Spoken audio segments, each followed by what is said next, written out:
அனைத்து வருங்கால அரசு ஊழியர்களுக்கு வணக்கம். இந்த வீடியோவில் என்ன பார்க்க போகிறோம்னா 2026 குரூப் 4 இலக்கா வச்சு ஒரு ஒன்லைனர் சீரீஸ் வந்து பார்த்தோன்னா ஸ்டார்ட் பண்ணியிருக்கோம். இந்த ஒன்லைனர் சீரீஸில் புதிய புத்தகம் புதிய பாடத்திட்டத்தின்படி 6ஆம் வகுப்பு முதல் 12ஆம் வகுப்பு வரை பதிவிடப்படும். மேலும் பழைய புத்தகத்தில் 6ஆம் வகுப்பு முதல் மற்றும் 12ஆம் வகுப்பு வரை வந்து பார்த்தோன்னா பதிவிடப்படும். இதில் இந்த சீரீஸில் பார்த்தோம்னா 6ஆம் வகுப்போட புதிய புத்தகம் இயல் 1ல் மட்டுமே 60 கொஸ்டின் வந்து பார்த்தோன்னா எடுத்திருக்கோம். லைன் பை லைன் ஒரு கொஸ்டின் கூட வந்து பார்த்தோன்னா விடாமல் எடுத்திருக்கோம். இது கண்டிப்பாக 2026 குரூப் 4க்கு தேர்வர்களுக்கு கண்டிப்பாக யூஸ் ஆகும். இதில் முதல் கொஸ்டின் பார்த்துடலாம். அதுக்கு முன்னாடி வந்து பார்த்தோம்னா இந்த பிடிஎஃப்பை டவுன்லோட் பண்ணி நீங்கள் ஓஎம்ஆர் வச்சு டெஸ்ட்டாகவும் எழுதி பார்த்துக்கலாம். அந்த வகையில் தான் வந்து பார்த்தோன்னா கொஸ்டின் வந்து அப்ஜெக்டிவ் டைப்பில் தான் வந்து பார்த்தோன்னா நாங்கள் ரெடி பண்ணியிருக்கோம். இதில் முதல் கொஸ்டின் பார்த்துடலாம். செந்தமிழுக்கு பெயர்கள் பல சூட்டி மகிழ்ந்தவர் யாருன்னா வந்து பார்த்தோன்னா பாரதிதாசன். அடுத்த கொஸ்டின் பார்த்தோம்னா தமிழ் எங்கள் சமூக வளர்ச்சிக்கு அடிப்படையான நீர் போன்றது என கூறியவர் யாருன்னா வந்து பார்த்தோன்னா பாரதிதாசன். அடுத்த கொஸ்டின் இன்பத் தமிழங்கள் சோர்வை நீக்கி ஒளிரச் செய்யும் டேஸ் போன்றது என பாரதிதாசன் குறிப்பிடுகிறான்னா தேன் போன்றது. இது அந்த பாடல் லைன்கள்லேருந்து இந்த கொஸ்டின் எடுத்திருக்கோம். இன்பத் தமிழ் எங்கள் சோர்வை நீக்கி ஒளிரச் செய்யும் டேஸ் போன்றது என பாரதிதாசன் குறிப்பிடுகிறார்னா தேன் போன்றது அப்படிங்கிறாரு. அதுக்கப்புறம் தமிழெங்கள் கவிதைக்கு டேஸ் போன்ற உறுதிமிக்க வாள் என பாரதிதாசன் குறிப்பிடுகிறார்னா வைரம் போன்றது அப்படின்னு சொல்லியிருக்காங்க. தமிழெங்கள் கவிதைக்கு டேஸ் போன்ற உறுதிமிக்க வாள் என பாரதிதாசன் குறிப்பிடுறாருன்னா வைரம் போன்றது அப்படின்னு வந்து பார்த்தோன்னா சொல்கிறாங்க. அடுத்து வந்து பார்த்தோன்னா பொறுத்து வந்து பார்த்தோன்னா நிருமித்த அப்படின்னு வந்து பார்த்தோன்னா உருவாக்கிய. அடுத்து சமூகம் அப்படின்னா வந்து பார்த்தோன்னா மக்கள் குழு. அடுத்து விளைவு அப்படின்னா வந்து பார்த்தோன்னா வளர்ச்சி. அசதினா சோர்வு. அடுத்த கொஸ்டின் பார்த்தோம்னா அடுத்து பொறுத்துக. விளைவுக்கு வந்து நீர் வரும். அறிவுக்கு வந்து பார்த்தோன்னா தோல் வரும். இளமைக்கு பால். புலவருக்கு வந்து பார்த்தோன்னா வேல் வரும். அடுத்து வந்து பார்த்தோம்னா பாரதிதாசனின் இயற்பெயர் என்னன்னு கேட்குறாங்க. சுப்புரத்தினம். சுப்பிரமணியம் வந்து பார்த்தோன்னா பாரதியாருக்கு வரும். துரைராசு வந்து பார்த்தோன்னா முடியரசனுக்கு வரும். ஜெகதீசன் வந்து பார்த்தோன்னா ஈரோடு தமிழன்பன் அவர்களுக்கு வரும். அடுத்து தனது கவிதைகளில் பெண் கல்வி, கைம்பெண் மறுமணம், பொது உடைமை, பகுத்தறிவு முதலான புரட்சிகரமான கருத்துக்களை பாடுபொருளாக கொண்டு பாடியவர் யாருன்னு வந்து பார்த்தோன்னா பாரதிதாசன் தான். எல்லாரும் பொது உடைமை மற்றும் பகுத்தறிவு வச்சு வந்து பார்த்தோன்னா பெரியார்னு போடுறதுக்கு வாய்ப்பு இருக்குது. ஸோ இந்த கொஸ்டினுக்கு ஆன்சர் வந்து பார்த்தோன்னா பாரதிதாசன் தான். அடுத்து புரட்சிக்கவி என அழைக்கப்படுபவர் யார் அப்படின்னு வந்து பார்த்தோன்னா கேட்குறாங்க. புரட்சிக்கவி பாவேந்தர் பாரதிதாசன். அடுத்து வந்து பார்த்தோம்னா தமிழே உன்னை நினைக்கும் தமிழன் என் நெஞ்சம் இனிக்கும் இனிக்கும் இவ்வரிகளுக்கு உரியவர் யார் அப்படின்னு வந்து பார்த்தோன்னா கேட்குறாங்க. கவிஞர் காசி ஆனந்தன் தான். அடுத்து வந்து பார்த்தோம்னா தமிழ் ப்ளஸ் எங்கள் என்பதை வந்து பார்த்தோன்னா சேர்த்தெழுக அப்படிங்கிறாங்க. தமிழ் எங்கள் அப்படின்னு வந்து வரும். அமுதென்று என்னும் சொல்லை பிரித்தெழுதுக அப்படின்னு சொல்கிறாங்க. அமுது ப்ளஸ் என்று அப்படின்னு வரும். அடுத்து பாவலரேறு பெருஞ்சித்தனாரின் இயற்பெயர் கேட்குறாங்க. துரை ராசமாணிக்கம். ஒரு சில புக்கில் துரைமாணிக்கம்னு இருக்கும். இப்போ 10வது புக்கில் கூட அப்டேட் பண்ணியிருக்காங்க. 2025 எடிஷனில் துரை ராசமாணிக்கம் அப்படின்னு வந்து பார்த்தோன்னா கொடுத்துருக்காங்க. அடுத்து வந்து பார்த்தோம்னா பொருந்தாததை தேர்க அப்படின்னு சொல்லியிருக்காங்க. கனிச்சாறு, கொய்யாக்கனி, பாவியக்கொத்து, தமிழ் நிலம். இந்த தமிழ் நிலம் தான் வந்து பார்த்தோன்னா பொருந்தாது.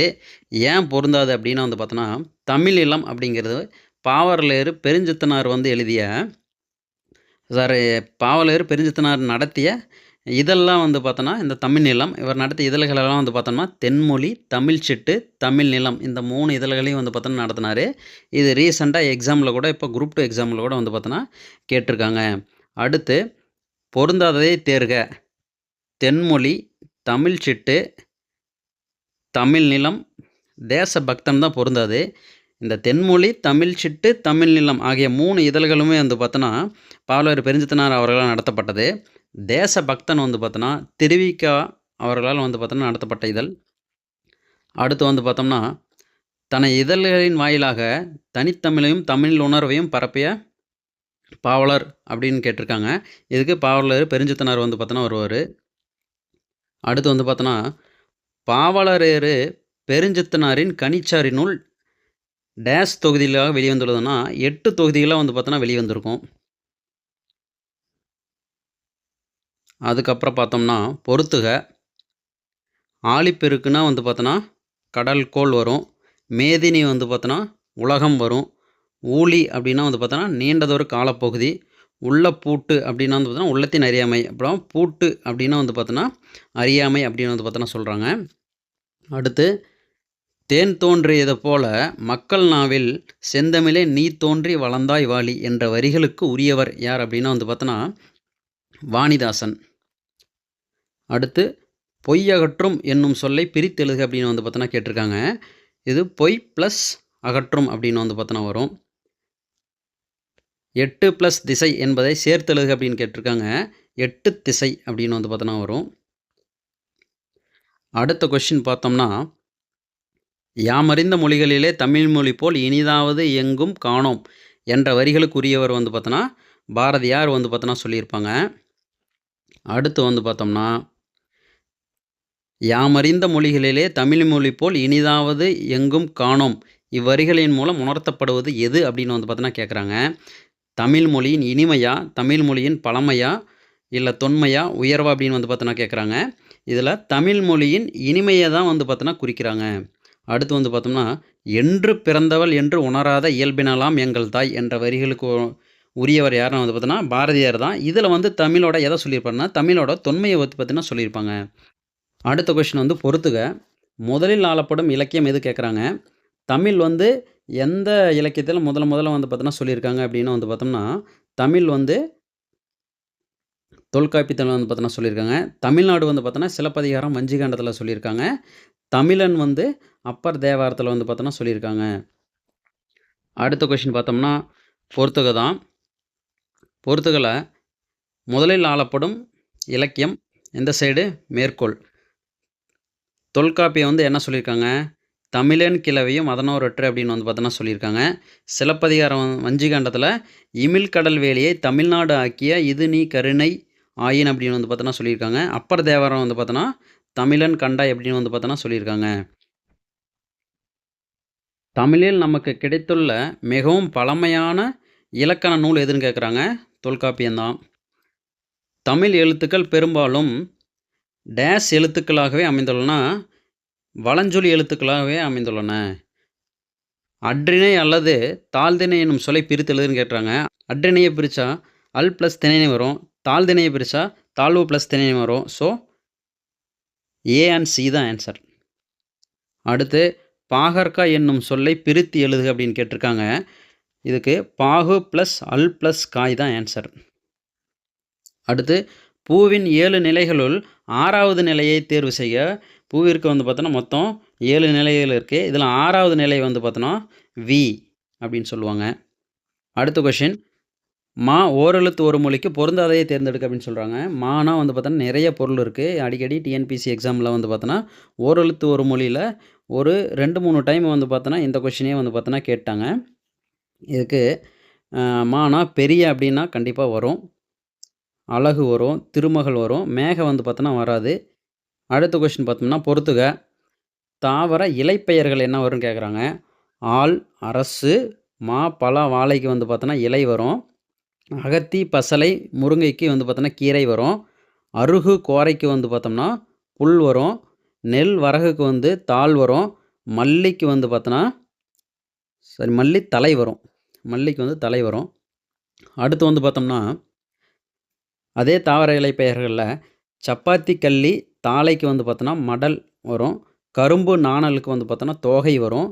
பனை தென்னைக்கு வந்து பார்த்தோன்னா ஓலை வரும். கமுகு பாக்குன்னு சொல்லுவாங்க. இதுக்கு வந்து கூந்தல் வரும். அடுத்து வந்து பார்த்தோம்னா பொறுத்துக தான்.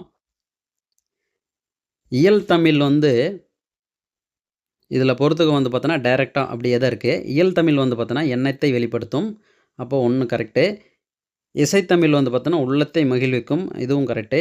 நாடகத்தமிழ் வந்து பார்த்தோன்னா உணர்வில் கலந்து வாழ்வின் நிறைகளை சுட்டி காட்டும். இதுவும் வந்து பார்த்தோன்னா கரெக்டு தான். அடுத்த கொஷின் பார்த்தோம்னா மொழியை கணினியில் பயன்படுத்த வேண்டும் என்றால் அது டேஸ் அடிப்படையில் வடிவமைக்க வேண்டும்னா அது எண்களின் அடிப்படையில் வந்து பார்த்தோன்னா வடிவமைக்கப்பட வேண்டும். அடுத்த கொஸ்டின் பார்த்தோம்னா பொறுத்துக்க தான். வேளாண்மை வந்து பார்த்தோன்னா எந்த நூலில் வந்து பார்த்தோன்னா சொல்லியிருக்காங்க அப்படின்னா, வேளாண்மை வந்து பார்த்தோன்னா கலித்தொகையில் வரும். இது அப்படியே எல்லா கொஸ்டினும் டைரெக்டாக தான் இருக்குது. உழவர் வந்து பார்த்தோன்னா நற்றிணையில் சொல்லியிருப்பாங்க. பாம்பு வந்து குறுந்தொகை. வெள்ளம் வந்து பார்த்தோன்னா பதிற்று 10. முதலை வந்து பார்த்தோன்னா குறுந்தொகை. அடுத்து வந்து பார்த்தோம்னா பொறுத்துக தான். இது வந்து டைரெக்ட்டா வந்து குடுத்துருக்காங்க. கோடை வந்து பார்த்தோன்னா அகநானூறுல சொல்லியிருக்காங்க. உலகம் வந்து தொல்காப்பியத்துல சொல்லியிருக்காங்க. மருந்து வந்து அகநானூறுல சொல்லியிருக்காங்க. ஊர் வந்து தொல்காப்பியத்துல சொல்லியிருக்காங்க. அன்பு வந்து பார்த்தோன்னா தொல்காப்பியத்துல சொல்லியிருக்காங்க. அடுத்து போறதுக்கு வந்து பார்த்தோன்னா, உயிர். உயிர் வந்து பார்த்தோன்னா தொல்காப்பியத்துல. மகிழ்ச்சி தொல்காப்பியம். மீன் வந்து குறுந்தொகையில சொல்லியிருக்காங்க. புகழ் வந்து தொல்காப்பியத்துல சொல்லியிருக்காங்க. அரசு வந்து பார்த்தோன்னா திருக்குறள்ல வந்து பார்த்தோன்னா சொல்லியிருக்காங்க. அடுத்து அடுத்த பொறுத்துக்கு வந்து பார்த்தோம்னா செய் வந்து குறுந்தொகையில் சொல்லியிருக்காங்க. சொல் தொல்காப்பியத்தில் சொல்லியிருக்காங்க. பார் வந்து பார்த்தோன்னா பெரும்பானாற்றுப் படை. ஒளி வந்து பார்த்தோன்னா தொல்காப்பியம். முடி தொல்காப்பியம். இது வந்து 6த் புக்ல வந்து பார்த்தோன்னா, ஒரு பாக்ஸாவே ஃபுல்லா குடுத்துருக்காங்க. இத 4 பொறுத்துக்கும் வந்து பார்த்தோன்னா, நாங்க பிரிச்சு குடுத்துருக்கோம். இது கண்டிப்பா வந்து நல்லா பார்த்துக்கோங்க. அடுத்து அடுத்த கொஸ்டின் பார்த்தோம்னா, "எட்டு திக்கும் புகழ வேண்டும், எடுத்துக்காட்டு ஆக வேண்டும், உலகம் பார்க்க உனது பெயரை நிலவு தாளில் எழுத வேண்டும்" என்ற வரிகளுக்குரியவர் யாருன்னா, கவிஞர் அறிவுமதி தான். பிறந்தநாள் வாழ்த்து அப்படிங்கிற ஒரு தலைப்பில வந்து பார்த்தோன்னா குடுத்துருப்பாங்க. அடுத்து பார்த்தோம்னா, பிரித்து எழுதுக. இடப்புறம் என்னும் சொல்லை பிரித்து எழுதுனா, இடம் பிளஸ் புறம் வரும். அடுத்து சீரிழமை என்னும் சொல்லை பிரித்து எழுதுக அப்படின்னா வந்து பார்த்தோம்னா, ஒரு டைம் எக்ஸாம்ல இதுக்கு கீ என்ன குடுத்துருந்தாங்கன்னா, சீர் பிளஸ் இளமைன்னு குடுத்துருக்காங்க. அது தவறான டிஎன்பிஎஸ்சி குடுத்த கீ வந்து பார்த்தோன்னா, தவறான கீ தான். அது ஃபைனல் கீலயே மாத்திட்டாங்க. 2022க்கு மேல வர்ற 6த் புக் எடிஷன் எல்லாமே வந்து பார்த்தோம்னா, இந்த சீர் பிளஸ் இளமை அப்படிங்கிற ஒரு ஆப்ஷனே அதில வந்து பார்த்தோன்னா இருக்காது. இது ஒரு புக் பேக் கொஸ்டின் தான். இம்பார்ட்டன்டான கொஸ்டினு. இதுக்கு ஆன்சர் என்னன்னா, இந்த சீரிழமைய பண்புத்தொகையின் அடிப்படையில வந்து பார்த்தோன்னா பிரிப்போம். இத பிரிச்சா வந்து பார்த்தோன்னா, சீர்மை பிளஸ் இளமை அப்படின்னு வரும். பி ஆப்ஷன் தான் வந்து பார்த்தோன்னா இது கரெக்ட்டு. இது நல்லா பார்த்துக்கோங்க. அடுத்து சிலம்பு பிளஸ் அதிகாரம் என்பதை சேர்த்து எழுதுக கிடைப்பது வந்து பார்த்தோன்னா, சிலப்பதிகாரம். அடுத்து கணினி பிளஸ் தமிழ் என்பதை சேர்த்து எழுத கிடைப்பது வந்து பார்த்தோன்னா, கணினித் தமிழ். அடுத்த கொஸ்டின் பார்த்தோம்னா, நிலம், தீ, நீர், வளி, விசும்போடு 5ம் கலந்த மயக்கம் உலகமாதலின் என்ற வரிகள் இடம்பெற்றுள்ள நூல் வந்து பார்த்தோம்னா, தொல்காப்பியம். தொல்காப்பியம் மரபியல்ல வந்து பார்த்தோன்னா சொல்லியிருப்பாங்க. அடுத்த கொஸ்டின், கடல் நீர் முகந்த கமஞ்சூல் எழிலி என்ற வரிகள் இடம்பெற்றுள்ள நூல் வந்து பார்த்தோன்னா, கார் 40. அடுத்து நெடு வெள்ளூசி நெடுவசி பரந்த வடு என்ற வரிகள் இடம்பெற்றுள்ள நூல் வந்து பார்த்தோன்னா, பதிற்று 10. அடுத்து கோட்சுரா எரிந்தெனச் சுருங்கிய நரம்பின் முடிமுதிர் பரதவர் என்ற வரிகள் இடம்பெற்றுள்ள நூல் வந்து பார்த்தோம்னா, நற்றிணைங்க. அடுத்து ஆழ அமுக்கி முகக்கினும் ஆழ்கடல் நீர் நாளி முகவாது நாள்நாளி என்ற வரிகளுக்கு உரியவரை தேர்வு செய்க அப்படின்னு கேட்டிருக்காங்க. ஔவையார் தான் வந்து பார்த்தோன்னா சொல்லியிருக்காங்க. கடல் நீர் ஆவியாகி மேகமாகும், பின்னர் மேகம் குளிர்ந்து மழையாக பொழியும் என்னும் அறிவியல் கருத்துக்களை கூறும் நூல் வந்து பார்த்தோன்னா எதுன்னு கேட்டிருக்காங்க. இது வந்து பார்த்தோம்னா, முல்லைப்பாட்டு பரிபாடல் 2மே வரும். திருக்குறள் கார் 40ம் வரும். திருப்பாவையும் வந்து பார்த்தோன்னா வரும். ஸோ ஆன்சர் வந்து பார்த்தோன்னா, ஆப்ஷன் டி அனைத்தும். அடுத்து வந்து பார்த்தோம்னா, நிலம், நீர், நெருப்பு, காற்று, ஆகாயம் என்னும் 5ம் கலந்தது இவ்வுலகம் என்னும் அறிவியல் கருத்தை உலகுக்கு உணர்த்தியவர் யாருன்னா வந்து பார்த்தோன்னா, தொல்காப்பியர். அடுத்து உலக உயிர்களை ஓரறிவு முதல் 6 அறிவு வரை வகைப்படுத்தியவர் வந்து பார்த்தோன்னா, தொல்காப்பியர் தான். அடுத்து போர்க்களத்தில் மார்பில் புண்பட்ட வீரர் ஒருவரின் காயத்தை வெண்ணிற ஊசியால் தைத்த செய்தி இடம்பெற்ற நூல் வந்து பார்த்தோன்னா, நற்றிணை. அடுத்த கொஸ்டின் பார்த்தோம்னா, தொலைவில் உள்ள பொருளின் உருவத்தை அருகில் தோன்ற செய்ய முடியும் என்கிற அறிவியல் கருத்தை நிறுவியவர் யாருன்னா வந்து பார்த்தோன்னா, கலீலியோ வந்து பார்த்தோன்னா நிறுவினார். தினையளவு போதா சிறுபுல் நீண்ட பனையளவும் காட்டும் கருவி என்ற வரிகள் இடம்பெற்றுள்ள நூல் அதோட ஆசிரியர் கேட்குறாங்க. திருவள்ளுவ மாலை கபிலர். அடுத்து வந்து பார்த்தோம்னா, சுறா மீன் தாக்கியதால் ஏற்பட்ட புண்ணை நரம்பினால் தைத்த செய்தியை பற்றி கூறும் நூல் வந்து பார்த்தோன்னா, நற்றிணை. அடுத்து வந்து பார்த்தோம்னா, தமிழ் மொழியின் இலக்கணம் எத்தனை அப்படின்னா 5 வகைப்படும் அப்படின்னு வந்து பார்த்தோன்னா சொல்லியிருக்காங்க. கபிலர் என்னும் பெயருக்குரிய மாத்திரையின் அளவு வந்து பார்த்தோன்னா சொல்லியிருக்காங்க. இதுக்கு ஆன்சர் வந்து பார்த்தோன்னா 3½ மாத்திரை. இதை கபிலரை வந்து பார்த்தோம்னா குறிலுக்கு வந்து 1 மாத்திரை, நெடிலுக்கு 2 மாத்திரை, மெய்யெழுத்துக்கு 1/2 மாத்திரை, ஆயுத எழுத்துக்கு 1/2 மாத்திரை அப்படின்னு வந்து பார்த்தோன்னா சொல்கிறாங்க. ஸோ கபிலருங்கிறத கா வந்து குறிலு, பி வந்து குறில், லா வந்து குறில். ஸோ 3 மாத்திரையாச்சு. ப்ளஸ் இரங்கிறது மெய்யெழுத்து. மெய்யெழுத்துக்கு வந்து பார்த்தோன்னா 1/2 மாத்திரை. ஸோ 3½ மாத்திரை தான் வந்து பார்த்தோன்னா ஆன்சர். அடுத்து வந்து பார்த்தோன்னா கலைச்சொல் கொடுத்துருக்காங்க புக் பேக்கில். வலஞ்சொலி அப்படின்னா கிளாக் வைஸ் கரெக்டாக கொடுத்துருக்காங்க. இணையம் அப்படின்னா இன்டர்நெட், தேடுபொறினா சர்ச் என்ஜின், முகநூல்னா ஃபேஸ்புக்கு, புலனம்னா வாட்ஸ்அப்பு. அடுத்த கொஷினும் கலைச்சொல் தான். இடஞ்சொல்லினா ஆன்டி கிளாக் வைஸ், குரல் தேடல்னா வாய்ஸ் சர்ச், தொடுதிரை டச் ஸ்க்ரீன், செயலினா ஆப், மின்னஞ்சல்னா இமெயில். ஸோ இந்த பிடிஎஃப்பை வந்து டிஸ்கிரிப்ஷனில் வந்து பார்த்தோன்னா ஆட் பண்ணுறேன். கண்டிப்பாக டவுன்லோட் பண்ணி ஒரு டைம் டெஸ்ட்டு போட்டுக்கோங்க. டெஸ்ட்டு போட்டுட்டு அதுக்கப்புறம் இந்த வீடியோவில் இருக்க ஆன்சரை வந்து பார்த்தோன்னா செக் பண்ணிக்கோங்க கரெக்டானு.